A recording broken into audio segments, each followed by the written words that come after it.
Le tueur du Zodiac, c'était qui? Avant de commencer, like et abonne-toi pour ne rien rater. On parle d'un véritable mystère qui a fasciné des générations.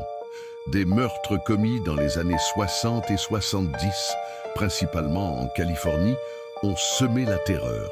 Le tueur, qui se faisait appeler Zodiac, a laissé des lettres cryptées qui ont défié la police et piqué la curiosité des passionnés d'énigmes criminelles. Son modus operandi était à la fois singulier et choquant. Des attaques soudaines, souvent des couples dans des lieux isolés. Le Zodiac a tué au moins 5 personnes, mais il prétendait que le nombre de ses victimes était bien plus élevé.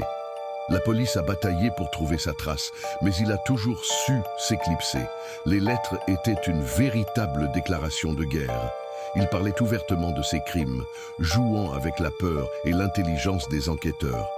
Certains des codes qu'il a envoyés restent non résolus à ce jour. Maintenant vive l'intrigue autour de son identité.